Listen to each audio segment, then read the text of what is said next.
Hi, and welcome back to Plastic Models by Regular Dude. Something a little bit different today. We're going to take a look at some putties I used, or fillers, let's say, for this.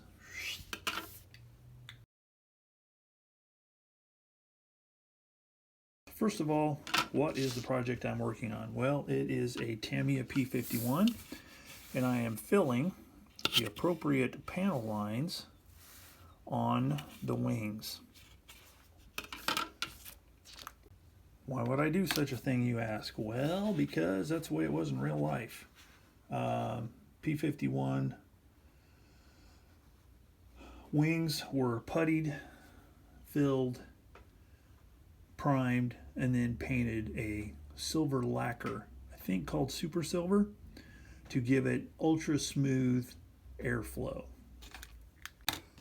Model manufacturers continue to make these said wings.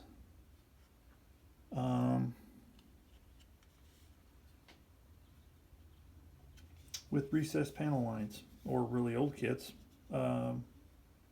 raised panel lines. So what I do on my Mustang kits is I fill the gaps. Now, is that absolutely necessary? No, not really. You can do whatever you want. I just do it because that's the way the real wings were, and there's plenty of photographic evidence to show this. So that's one of the reasons I do it. Do I do everything according to photographs and what happened in real life consciously? No, not sometimes. Unconsciously, probably a lot. But this is one of those things that I do like doing. Number one, I like the appearance of the really smooth wing. Okay, just as a quick note on where I got my information from as far as what to fill, this is floating around the internet. Somebody, J.R. Heilig, copyright 2012, did these illustrations of the upper and lower surfaces of the wing, showing what is left and what is filled. So basically the only thing that is not filled is these, not a very good pointer now, is it?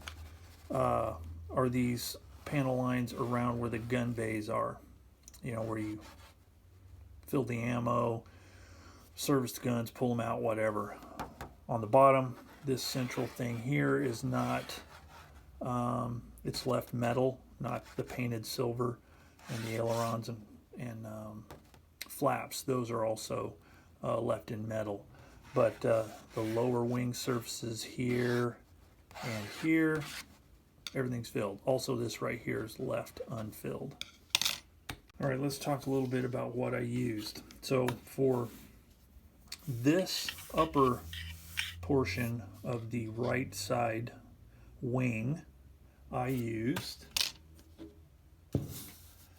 Mr. Hobby Mr. Dissolved Putty.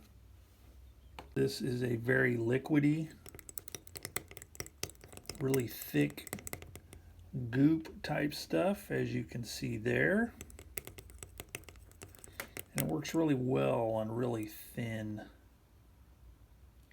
fine filling work.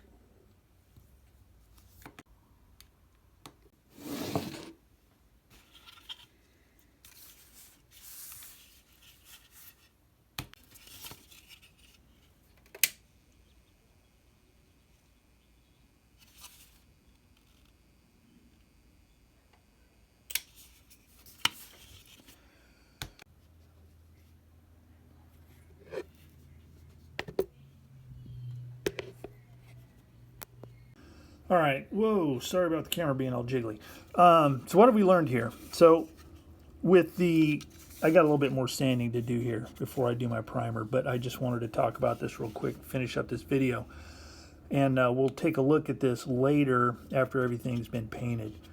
But what I've learned here for myself is the sprue goo works really good for certain things. Now, really flat stuff like this, not so much, because it is very hard. Now, this right here, okay, that looks like it's lumped up, but it's not. It's perfectly smooth. It's just, I think the Tamiya Extra Thin kind of discolors the plastic, the surface of the plastic. So once I get primer on it and all that, I'll be able to tell a little bit better.